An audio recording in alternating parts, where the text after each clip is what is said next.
Okay, you're recording. Okay, ladies and gentlemen, this is the last portion of the course, on the handout on heat transfer. I think we left off in the last section of this. Most of this we sort of went over with. Again, a lot of this information is still in Gupta and also in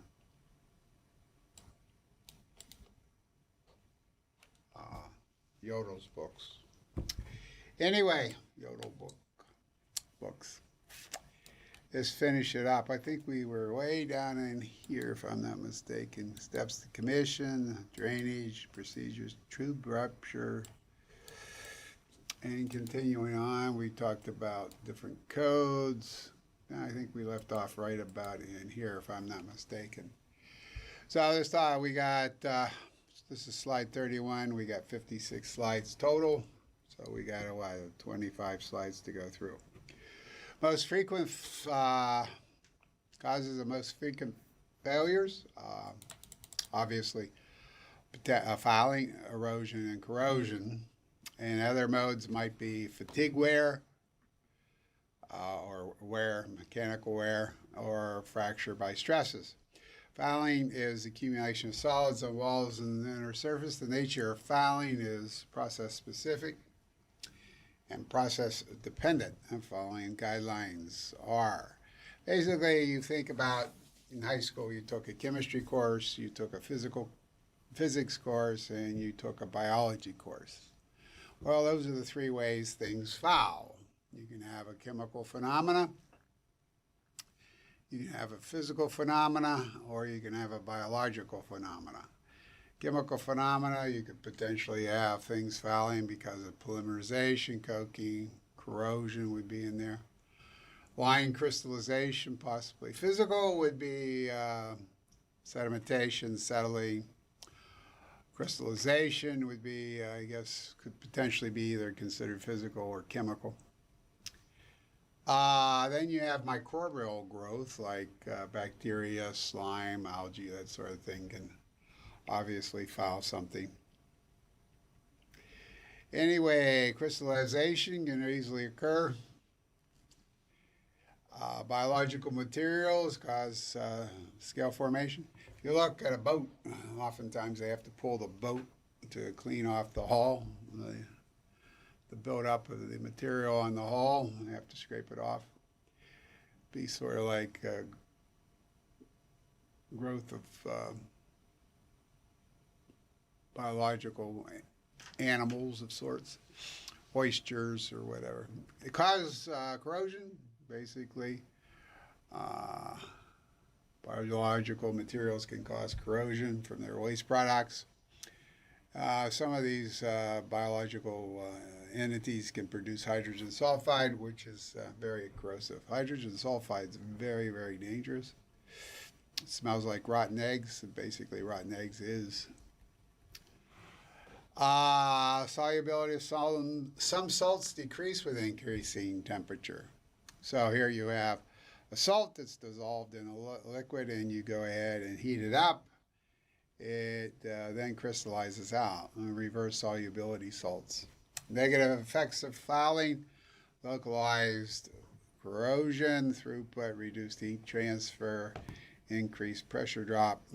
And typically you write this, you have 1 over UD. U is the overall heat transfer coefficient, dirty.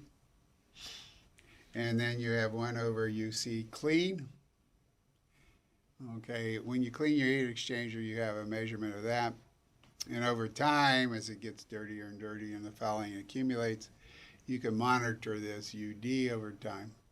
So you have one fouling factor outside the tubes, perhaps, and you have one fouling factor inside the tubes. Fouling factors have units of heat transfer resistance. So here you have effective fouling on heat transfer surface requirements, right? Anyway, we'll let you rotate that. I'm giving up on rotating here. This is perhaps worthy of rotation, so we'll rotate this. Fouling resistance. Typically, you can have stuff that fouls to an asymptotic, or you can have fouling continuing. Your radiator probably fouls to a certain level, and it no longer fouls with time, it fouls. This one is the one that's the problem, continuously builds up. A chap of mine that worked for DuPont down in Goldsboro, North Carolina, he had a pipe that would foul shut in a period of a month. It would start out like a 2-inch pipe, and at the end of the month it would have been fouled shut, basically 1/4 inch in diameter flow in there.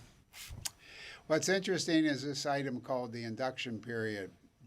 Now, this is a very mysterious concept, but sometimes it takes a while for nature to get its act together.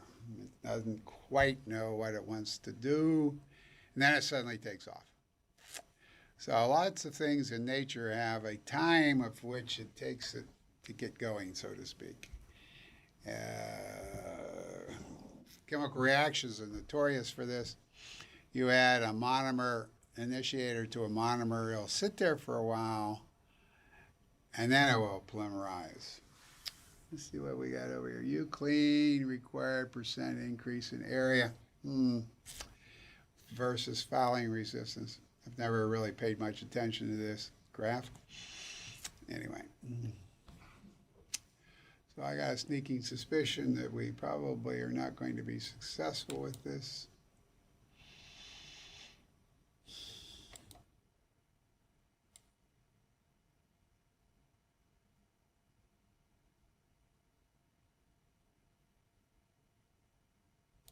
Apparently we're not. So we're going to go, what did we do last time? We basically started anew with fresh. So I think we were down around page 38. Actually 31. Let's go back here. This is where we were. All factors influencing fouling formed by reaction in chemical dependent environment. Fouling material formed by corrosion, which depends upon the presence of dissolved oxygen or dissolved air or CO2. Fouling materials, impurities or dissolved materials that leaves the solution. Environment in which deposits can occur, low velocity, laminar flow, stagnant regions, high temperatures, large amounts of settled material. Nature of the surface. Some materials and surface textures are important. We'll do it that way. Difficult to adhere to, perhaps. Surface treatment. Like you have a no-stick cooking pan. Okay. It has a Teflon coating or some coating in there that prevents sticking. That would be great if it didn't wear away, or basically surfaces could be hindered fouling. The nature of the surface charge could actually be important. Surfaces carry charge, period. So it could be a plus charge, could be a minus charge, or a net minus or a net positive, right? Fouling in laminar flow is higher than in turbulent flow. Turbulent flow has more or less a scrubbing action to it. Lots of surface renewal, right? And fouling factors for laminar flow can be twice that in turbulent flow. Process is often naturally foul. Evaporation leaves behind crystals. Condensing of polymers is notorious. De-waxing operations and crude oil. The waxing itself is a fouling material. Process changes, increased velocity, increased surface scrubbing, decreased wall temperature. Fouling due to chemical reaction. If you decrease wall temperature with reverse soluble salts, you might be able to Remember, at higher temperatures, these things crystallize out. At lower temperatures, they dissolve. So, increased wall temperature, the fluid next is less viscous, more mobile, less likely to plug like waxes. So you have increasing velocity, increasing surface corrosion. These two, obviously decreasing wall temperature or increasing wall temperature, right? Two different directions will decrease fouling depending upon the processing conditions. Change materials. Use copper, stainless to prevent microbial fouling, decrease oxygen or CO2, to decrease corrosion, eliminate stagnation regions. Do proper design. Use spiral heat exchangers if you have suspended solids. There are such things as anti-fouliants and dispersants. And obviously, periodically cleaning your surface is a great idea. You brush your teeth every morning, and primarily, well, maybe not every morning. Maybe you're brushing your teeth morning, noon, and night. Obviously, that's going to keep your teeth from fouling, so to speak. Reduce the amount of material that causes fouling. Do blowdowns. Now, you blow your nose. That's basically a blowdown of your sinuses, right? You want to blow out any of the settled solids in there. Talk about Tatterson's water heater here. That's what one kid wrote about one time. I had my water heater was acting up a lot. I don't know if you know anything about water heater, but the idea of the life of about 15, 20 years. Anyway, this one particular water heater is 20 years or so. So my house was 20 years old, or 17, 18 years old. And I was out to dinner with my buddy who works in the housing industry, and he says, you know, water heaters are really strange. He says, you got a 20-year water heater, it's acting up. You do a blowdown, blow out all the solids in there, then it would have another 20 years of life in it. So here I did. I had my water heater acting up, called in the plumbers. They put in a new valve for exiting, right? The water heater, in case it gets over pressurized, apparently has this valve that opens up. Anyway, I did a blowdown on my water heater. That was 2 or 3 years ago, and I haven't had to replace my water heater, i.e. about 18 years in, water heater was acting up. Could have had it been replaced. Or I followed the directions of my buddy, did a blowdown, got rid of all the debris in the water heater, and now it's working fine. Didn't have to replace it. And you do a blowdown, you got a lot of dirt, sand, corrosion products, maybe organics in there, slime, algae, maybe aluminum, all kinds of stuff in there, all kinds of salts in there. And just like your nose, you're blowing down the snot in your sinuses, and then you do the same thing with your equipment. You, of course, need to design for cleaning now there. Needs access to fouling surface. Places in the foul fluid, tube side, great. So I want you to go on the YouTube, and I want you to type in shell and tube heat exchangers, cleaning of shell and tube heat exchangers, and I want you to watch them do some cleaning. Use straight tubes. U-tubes are difficult to clean. High fouling materials, use the larger diameter tubes, using thicker tubes, right? Channel covers are easy to access tubes. Horizontal installation is easier to clean, no scaffolds. Cleaning the shell, you gotta use, what do we have here? Where was I? Designed for cleaning. Have channel covers for easy access tubes. Horizontal installation. No scaffolding. Cleaning is required for shell side. Use large square pitch or large triangle with pitches with cleaning lanes. Notch the baffles at the bottom to allow drainage. Now that's why you notch baffles at the bottom, to allow for drainage, right? Your bathtub has a certain tilt to it, doesn't it? It doesn't tilt away up, excuse me, it doesn't tilt down away from the drain. It tilts up away from the drain, right? So the water well or bathtub fluid will drain, right? Same thing with heat exchangers. Heat exchangers need notched baffles that allow drainage through the bottom, right? And then you need to put a slight angle on the heat exchanger, much like your bathtub has a slight angle for drainage, right? Now then, there you go. You know twice as much as those people from a certain company came in here, and they were really proud they were going to help us out with design. I love it. I love it. They were young kids, about 35, you know, engineers. They got 10 years experience. They knew everything there was to know. And they kept on telling me, you got to notch your baffles. Got to notch your baffles. They were here for a couple of days, and they must have said that to me about 4 times, 5 times. They were trying to show their knowledge. I was right impressed myself. Notch your baffles. What can I say? Young people, they're still learning. Anyway, by the way, 35 years old is still young, right? 40. I knew everything back then. Myself, personally, I knew everything back then. Now I don't trust a damn thing I know.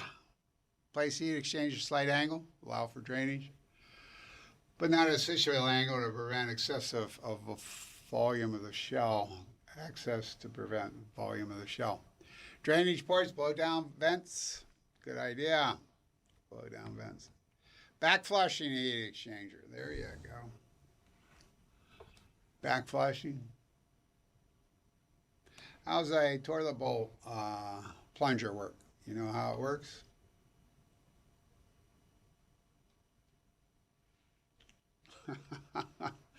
Anyway, just giving you a little test there. Fouling treatments, overall, reduce the overall extent. Treatment is necessary until next scheduled maintenance. Cleaning can be a part of this and know the nature of your fouling. Try a fouling analysis. Don't use standard fouling factors in treatment unless you don't have any other sources. If you have a badly fouled exchanger, find out what the fouling material is, and you do want to do a chemical analysis. Again, I'm drawing an analogy between fouling and heat exchanger and kidney stones. Kidney stones contain oxalate, so you don't incorporate any oxalate in your diet. Cleaning methods, all sorts of cleaning methods, circulating and flushing with cleaning solutions, back flushing, basically biological and chemical. You use hydrochloric acid, sulfuric, but I don't know, sulfuric acid might not go well with stainless steel. I said that earlier. You might want to check on that. Nitric, biocides, chlorine and stainless steel. Yeah, that's the one that don't mix, chlorine and stainless steel. Got some other biocides. Rotting inside tubes. You know what rotting is?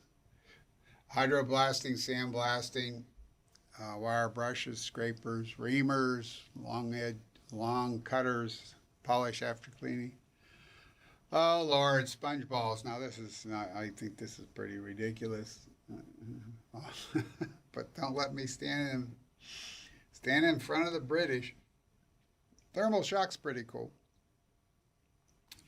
You have a device, the scale build up, so you hit it with a lot of cold water or a lot of hot steam, expand the tubes, crack the crust.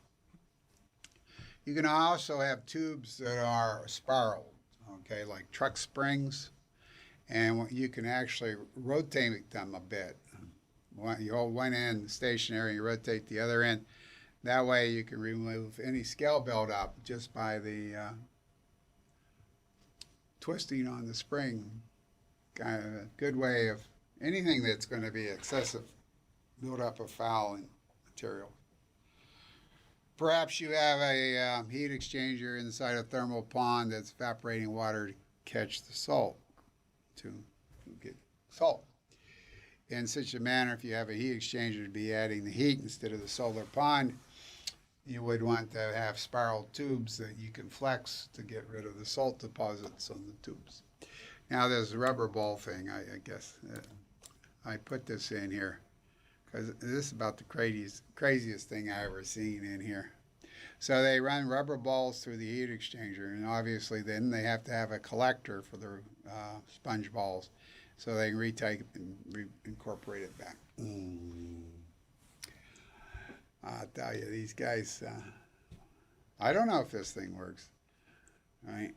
But they claim you send a sponge ball down the tube every 3 or 4 minutes, then obviously the tube wouldn't foul as much. And here you have a picture of the fouling deposits. Inner tubes are random, cleans, cut, and recycle. Tubes cleaned every 5 minutes. Which to use depends upon the type of fouling. Best bet, see which one works. Okay, you got these guys trying to sell you a sponge ball unit, right? So you ask to visit a site that uses this thing. If they've sold it before, somebody bought it and they're incorporating it. Obviously, you want to go talk to them, right? Talk to what their experiences is of using this stuff. Okay, got it. Society is, or how can I say this? Companies are very close-knit. They don't like to talk about things very much, right? So that's often the case. However, such things as maintenance or preventive maintenance, they tend to get together and form maintenance meetings. What do you do about that problem? What do you do about this problem? And their maintenance people and operators sit around talking about general problems that they all face, which doesn't involve business aspects like making money. So they have a free exchange of information. So it's not uncommon for you to go out and get information from some other company who's using the same piece of equipment but producing a different product. Chemical, mechanical are combined. Access to surfaces to be cleaned. The nature and extent of fouling and construction should be designed with cleaning in mind. Cleaning in mind. Shell side, often chemical cleaned, avoids the removal of tube bundle. Don't leave the cleaning solution in the exchanger. That's probably a good idea. Mechanical cleaning is difficult. Care must be taken. Don't damage the tubes, tube sheet, joints, protective coatings. I don't know exactly what that means, protective coatings, because if there are some, they're probably gone. You buy a Teflon lined cooking pan. Teflon's only going to last so many, and before it just gets cut away. Requires dismantling the heat exchanger, removing the bundle. That means tube bundle. That means long downtime.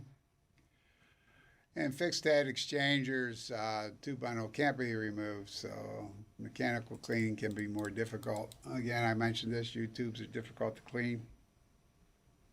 Water treatment, important to remove materials from water to prevent fouling. Use soft water without minerals. Calcium and magnesium are scale producing, not good for boilers or coolers. Important in all water systems, closed, open, straight through. With an open system with recycle,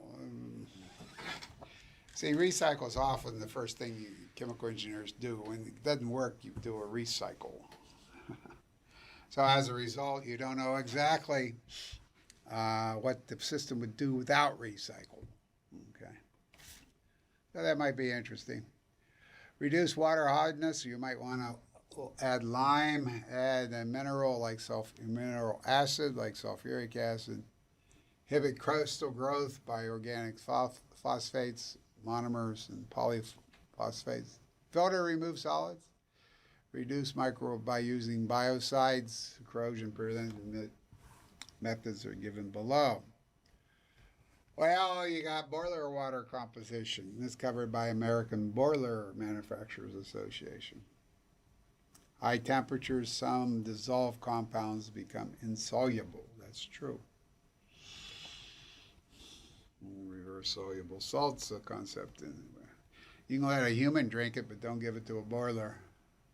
All sorts of ways to treat water. Screening, coagulation, flocculation, precipitation, distillation, evaporation, reverse osmosis, ion exchange, deaeration, chemical and biocide additions, corrosion inhibitors. Excellent article on filing. Now, let me explain something to you. Maybe you didn't catch that, but let me explain it to you here. Go back to where I was. Right. That's 1991. Nothing has changed. Oh, we got new life. We have a new era, right? 2017. 1991, it filed. 2017 files the same way. Right. This business about what's new, you won't find much of what's new. It's often the repeat of what's already known. Erosion, that's kind of interesting. Loss of material due to high velocity. Occurs at inlet to tubes and also entrances to the shell. Occurs when two-phase flow occurs, right? Cavitation, special type of erosion due to collapse of superheated bubbles. Superheated bubbles are unstable, and when they collapse in a manner that you would not anticipate.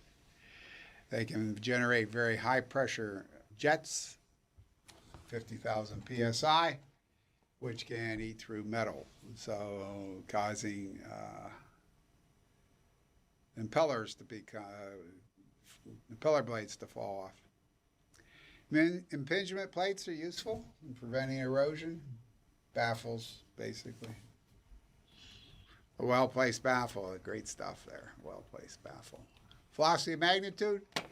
You can expect erosion to start occurring for liquids up to 60 feet a second. Second or third phase causes erosion. Again, the idea of perhaps filtering your streams, or you might try wear-resistant materials, right? Reduce the erosion materials by filtering. Have a gradual changing flow paths. Impingement plates. Avoid sudden pressure drops. I mentioned my other courses. Met a young lady who had an engineering job in France. She had a pressure drop of 300 psi across this one valve. And she was wondering why the valve disappeared on her after a month. Well, she had such a huge pressure drop. The velocities were so huge going through that valve. Pressure drop means velocity increase. That just drilled her valve away, basically. You want to avoid cavitation, avoid erosion, corrosion. Rotate two bundles. Erosion is going to be uneven. Corrosion, everything corrodes all the time. When I was growing up, I got the impression that plastics don't corrode.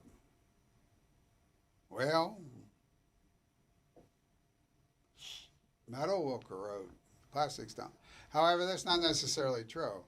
If you look at how your lawn furniture corrodes, it could generate a white powder on the surface.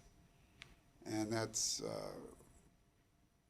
you wipe off the white powder and the next year it's there again, right? So 8 forms of corrosion, there they are, fantastic, 8 forms of corrosion. Let's do the rotation on this where we pay the price here. Uniform corrosion, galvanic, crevice, pitting, intergranular, selective leaching, erosion, corrosion, and stress. Acceleration corrosion due to relative movement between fluid and the metal. Seawater erosion of condenser tubes. Corrosion of pump impellers. All right. Here we go. Chlorine pitting of stainless steel.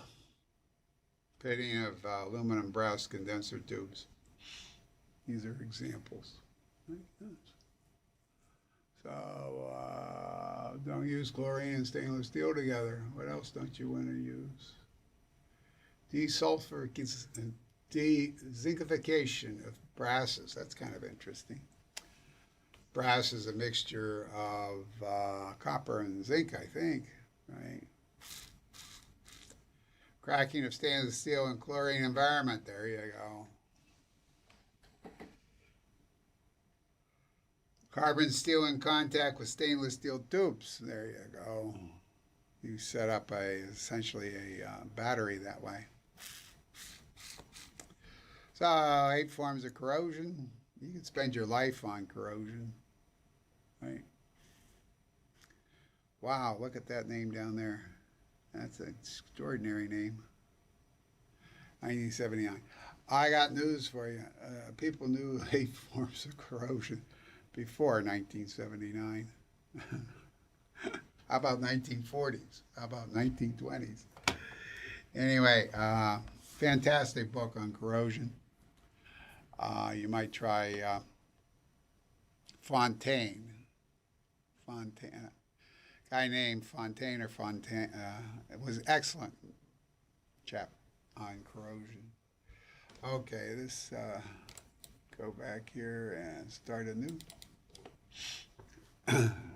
Prevent the rotation problem we have. I think we were around about 40. Go back up a few here.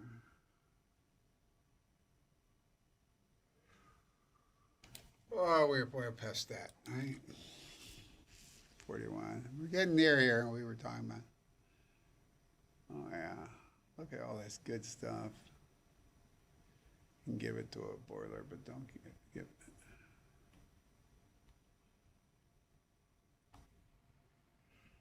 Okay, I think we're about right in here, if I'm not mistaken. 8 forms of corrosion. Factors affecting corrosion, material combinations. Anything that's dissimilar. Metals. Wow. Composition of compounds, internal structure of compounds, mechanical state. I mean, if the metal's cracked,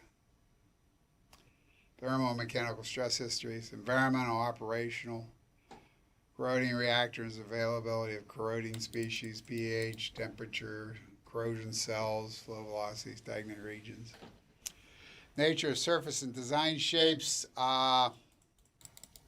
formation of deposits, formation of protective layers, sharp edges, bends, surface roughness are all considerations to be accounted for. Cost of corrosion, lots. Replacement cost, cost of labor, cost of preventive maintenance, and cost of shutdown.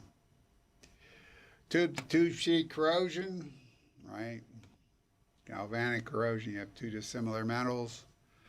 Stress corrosion in the tube sheet, crevice corrosion, uniform pitting, uniform corrosion. Force permits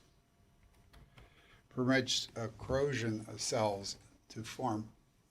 Streams in acid or alkalines, not good. Alkalines are basically bases. Steam generators, ways to prevent corrosion. Well, you want to prevent this reaction right here. Corrosion is allowing the reaction metal to a metal plus and an electron to occur. The whole idea is to prevent this from happening.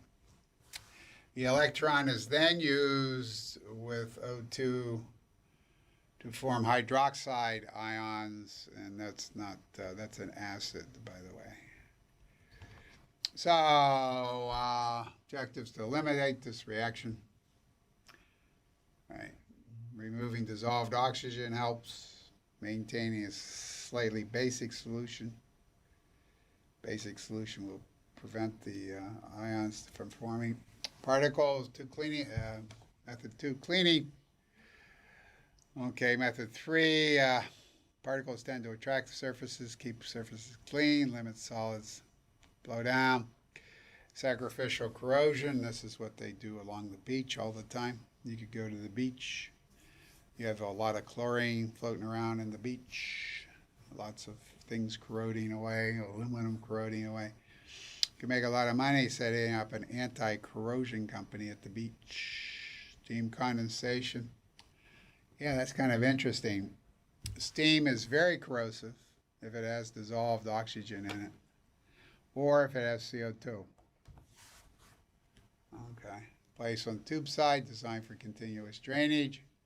Condensate will fill the tubes if not drained, block the area only partially drained.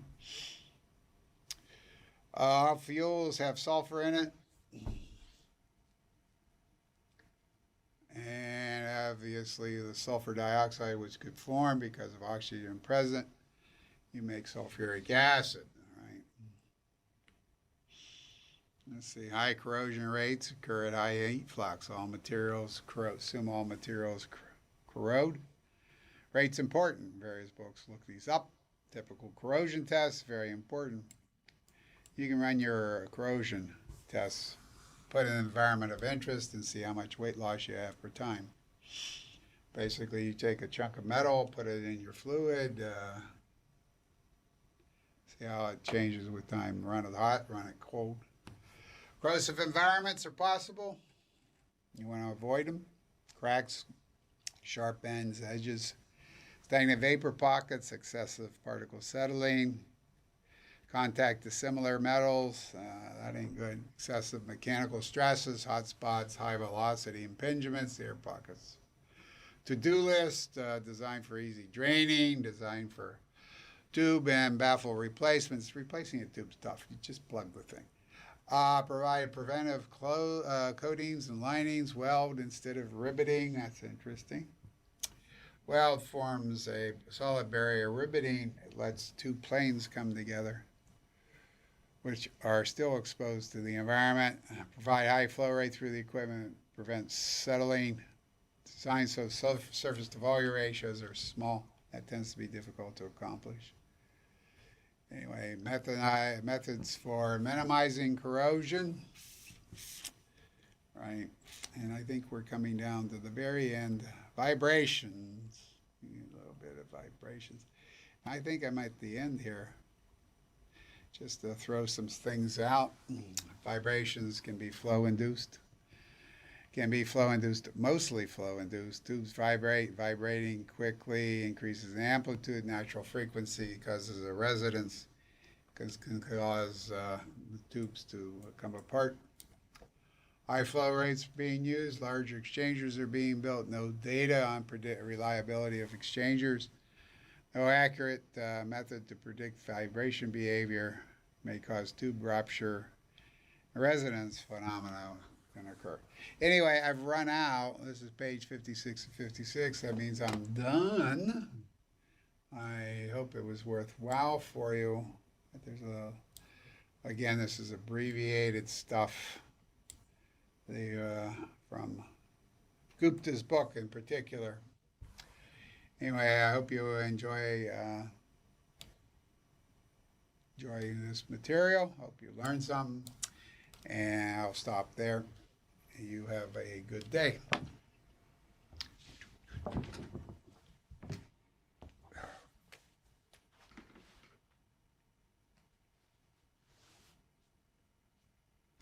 I'm done.